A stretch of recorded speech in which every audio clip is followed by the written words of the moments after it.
मुझे लगता है कि मैं उस स्थिति तक पहुंच गया हूं जहां पे मैं अपनी कविता को प्रारंभ कर सकता हूं। दो पंक्तियां, एक छोटी सी घटना बताना चाहता हूं और घटना बता के सीधी सीधी पंक्तियां रखूंगा। स्वागत है। इसी ब्रज क्षेत्र की घटना है संचालक महोदय, इसी ब्रज क्षेत्र की घटना है। आज तो हम ये कवि सम्मेलन कर रहे हैं, लेकिन आज से अगर 50, 60, 70, 80 साल पीछे चले जाएं, ठीक 80 साल पीछे, तो इसी ब्रज क्षेत्र में एक घर हुआ करता था। 3 लोग उस घर में आते हैं, दरवाजा खटखटाते हैं, अंदर से बूढ़ी माँ निकल के आती है। वो 3 लोग कहते हैं अंग्रेजों ने इतने अत्याचार कर दिए हैं कि हमें हर घर से एक एक बेटे की जरूरत है। आज युद्ध चल रहा है अंग्रेजों के खिलाफ। उस माँ ने कुछ नहीं सोचा, उस माँ ने अपने सबसे बड़े बेटे को आवाज लगाई और सबसे बड़ा बेटा भागा भागा आया और माँ ने कहा आज अंग्रेजों के अत्याचार बढ़ रहे हैं, हर घर से एक बेटे की जरूरत है, जा बेटा जा, भारत माँ ने तुझे याद किया है। बेटे ने कोई प्रश्न नहीं किया, बेटे ने कोई प्रश्न नहीं किया और उन 3 लोगों के साथ विदा हो गया। लेकिन अगले दिन खबर आती है कि माता जी आपका दूसरा बड़ा बेटा नहीं रहा, माता जी अब हमें दूसरे बेटे की जरूरत है। माता ने फिर कुछ नहीं सोचा और माता ने फिर उस बेटे को, अपने दूसरे बेटे को आवाज लगाई और वो बेटा भी भागा चला आया। माँ ने कहा देख तेरे भाई की तरह तुझे भी भारत माता ने याद किया है, जा इन अंग्रेजों के खिलाफ युद्ध हो रहा है, इसमें अपना बलिदान दे। और वो दूसरा बेटा भी चला जाता है। लेकिन जब तीसरे दिन खबर आती है कि माता जी आपके दूसरे बेटे को भी अंग्रेजों ने उसका धड़ अलग कर दिया, तब माता की आंखों में आंसू आ जाते हैं। माँ को फिर वो लोग बोलते हैं दिल पे पत्थर रख के, माता जी अब तीसरे और आखिरी बेटे की जरूरत है, हर घर से एक एक बेटा और चाहिए। वो माँ इस बार जब अपने तीसरे और सबसे छोटे बेटे को आवाज लगाती है तो माँ की आंखों से आंसू आ जाते हैं। माँ आरती की थाली सजाती है तो माँ के हाथ कपकपाने लगते हैं। माँ अंगूठा से तिलक लगाने की कोशिश करती है, अंगूठा साथ नहीं देता और माँ उस रूंधे गले के साथ उस बेटे को बोलती है जा बेटा जा, आज भारत माता ने तुझे याद किया है। और ये कहते कहते माँ की आंखों से आंसू आ जाते हैं। सबसे छोटा बेटा ये देखता है तो सवाल करता है माँ आज तेरी ममता जाग गई, आज ये देशभक्ति छोटी हो गई, आज तेरी ममता बड़ी हो गई, तूने मेरे दोनों बड़े भाइयों को तो खुशी खुशी विदा कर दिया, पर अब जब मेरा नंबर आया तो तेरी आंखों से आंसू छलक गए। माँ तू इतनी कमजोर कैसे पड़ गई। मेरे भाई उस माँ का जवाब सुन के तालियां बजाना अगर लगे, सिर्फ तब लगे, वो जवाब सिर्फ इस ब्रज क्षेत्र की माँ दे सकती है। तो 1 मिनट तक आकाश भर तालियां उस माँ के जवाब में गूंजती रहें। उस माँ ने जब ये सुना कि आज ममता इतनी बड़ी हो गई और देशभक्ति छोटी हो गई, तो उस माँ ने जवाब दिया सुन मेरे सबसे छोटे और सबसे लाडले बेटे, मैं इसलिए नहीं रो रही कि आज मेरा सबसे छोटा और आखिरी और सबसे प्यारा बेटा शहीद होने जा रहा है। मेरे लाल, मैं इसलिए रो रही हूँ काश इस कोख ने एक और लाल दिया होता तो मैं उसको भी लड़ने के लिए भेज।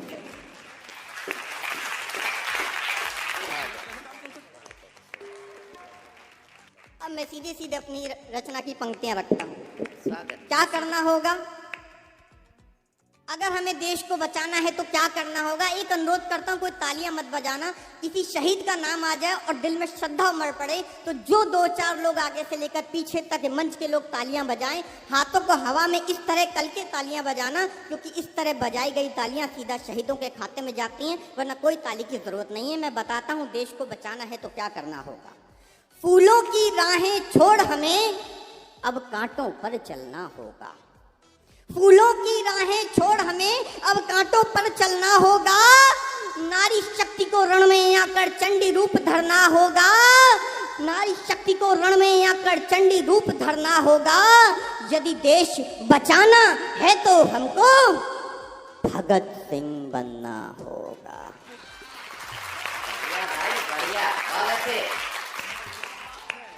गीता ये समझाती है कि हिंसा एक बुराई है, गीता ये समझाती है कि हिंसा एक बुराई है, पर धर्म की खातिर हिंसा हो तो बन जाती अच्छाई है। रास रचैया नटवर ने, अरे रास रचैया नटवर ने बंसी का राग सुनाया था, पर समय पड़ा जब जब कान्हा ने तब तब शस्त्र उठाया था। खुद जियो और जीने दो ये गोकुल की परिपाटी थी, पर धर्म की हानि होने पर शिशुपाल की गर्दन काटी थी। बढ़िया, और अच्छे। अरे राम ने रावण वध करने को धनुष बुझा पर धारा था,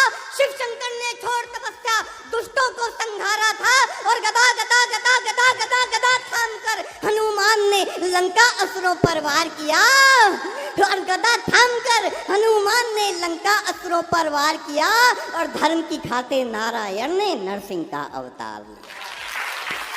वैष्णो माँ ने शक्ति पाकर भैरव को संहारा था और काली ने भी समय समय पर असुरों को ललकारा था। झांसी की रानी ने भी कृपाण कटारी थामी थी, चंद्रशेखर आजाद की पिस्तौल बनी निशानी थी। जब त्राही त्राही हुई दिशाएं हिंदुस्तान खतरे में आया था, उठा खड़क वीर शिवा ने अपना ध्वज लहराया था। मुगलों का आतंक बढ़ा और हाहाकारी छाई थी, तब जाकर गुरु गोविंद जी ने तलवार उठाई। एक पंक्ति सौंपना चाहता हूँ। दिल्ली के स्कूलों में पढ़ाया जा रहा है छोटे छोटे नन्हे बच्चों को, छोटी छोटी पौध को शहीद के बारे में। बच्चों, वो कोई शहीद नहीं, वो एक आतंकवादी था। आज आपकी उठती हुई तालियां उन लोगों के मुंह पर तमाचे का काम करें। अगर आप सहमत हैं कि वो एक शहीद था तो वो आतंकवादी नहीं था। मैं पंक्तियां पढ़ता हूँ। झांसी की रानी ने भी कृपाण कटारी थामी थी, चंद्रशेखर आजाद की पिस्तौल बनी निशानी थी। जब त्राही त्राही हुई दिशाएं हिंदुस्तान खतरे में आया था, उठा खड़क वीर शिवा ने अपना ध्वज लहराया था। मुगलों का आतंक बढ़ा और हाहाकारी छाई थी, तब जाकर गुरु गोविंद जी ने तलवार उठाई थी और गद्दारों के चंगुल से, गद्दारों के चंगुल से, अरे गद्दारों के चंगुल से भारत माँ को आजाद करो। अरे अब तो कायरता छोड़ो और ऊधम सिंह को याद करो।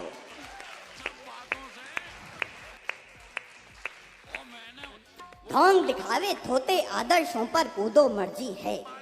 गांधी जी की क्या सिखाया जा रहा है दिल्ली के स्कूलों में? बच्चों, संग्रहालय के अंदर ले जाकर दर्शन करो इस रस्सी के। ये वो रस्सी है जिससे गांधी जी की बकरी जी को बांधा जाता था, तब दर्द होता है। ढोंग दिखावे थोते आदर्शों पर कूदो मर्जी है। गांधी जी की बकरी जी की रस्सी पूजो मर्जी है। जय चंदों की पूजा से भगवान नहीं हो जाओगे, बस राम राम भज लेने से हनुमान नहीं हो जाओगे। अरे भारत माँ के वीर पुत्र का, भारत माँ के वीर पुत्र का, भारत माँ के वीर पुत्र का भारत माँ को गहना था। अरे दिखला दो वो फंदा जो भगत सिंह ने पहना था। सत्य अहिंसा प्यारी हमको, दिल में गांधी रखते हैं। भगत सिंह के वंशज भी हैं, जहन में आंधी रखते हैं। चश्मा, टोपी, बंदर, खादी हमको बहुत सुहाते हैं, लेकिन जब जब लाठी देखो भगत सिंह याद आते हैं। अरे गांधी गांधी भजने वालों, मुझ पर उंगली कसने वालों, एक तरह की बात समझ लो, गांठ बांध कर साथ में रख लो। पूरी रामायण पढ़ डाली तब जाकर ये जाना है, राम बाण का नाभि से रिश्ता बहुत पुराना है। और एक पंक्ति पर आगे से लेकर पीछे तक मंच का आशीर्वाद कह के लेना चाहता हूँ। राम बाण का नाभि से रिश्ता बहुत पुराना है। अरे भारत माँ का हाल देखकर, भारत माँ का हाल देखकर, मोहनलाल जी, भारत माँ का हाल देखकर बापू शीश झुका देंगे।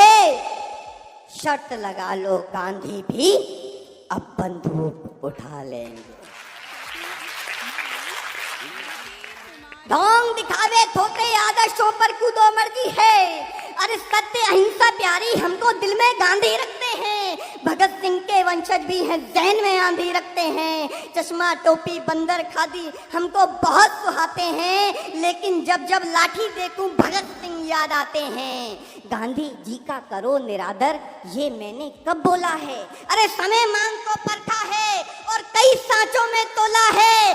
गद्दारों के हाथ खून से सने दिखाई देते हैं। आखिरी 3-4 पंक्तियां कह के अपना स्थान ग्रहण करूंगा, क्योंकि मुझे खुद इन बड़े नामों को सुनना है। लेकिन आखिरी पंक्ति पर आप भरपूर आशीर्वाद दीजिएगा, सबसे छोटी कलम है इस मंच की। अरे गांधी जी का करो निरादर, ये मैंने कब बोला है? समय मांग को परखा है और कई सांचों में तोला है। गद्दारों के हाथ, अरे गद्दारों के हाथ खून से सने दिखाई देते हैं। गांधी जी के तीनों बंदर मरे दिखाई देते हैं। हिंसावादी ना होने का स्वांग रचाना बंद करो, एक गाल पे खाकर दूजा गाल दिखाना बंद करो। गांधी जैसी रूहों ने, भाई गांधी जैसी रूहों ने जो देखा इन गद्दारों को, बापू खुद बोलेगा लाठी लेके मारो सालों को।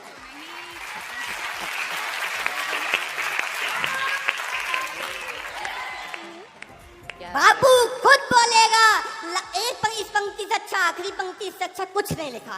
बापू खुद बोलेगा लाठी लेकर मारो सालों को, क्योंकि जब हद की हद हो जाती है, जब हद की हद हो जाती है, पानी सर से जाता है, तब अच्छे से अच्छा गांधी भगत सिंह बन जाओ। मित्र सदा मवाली रखना।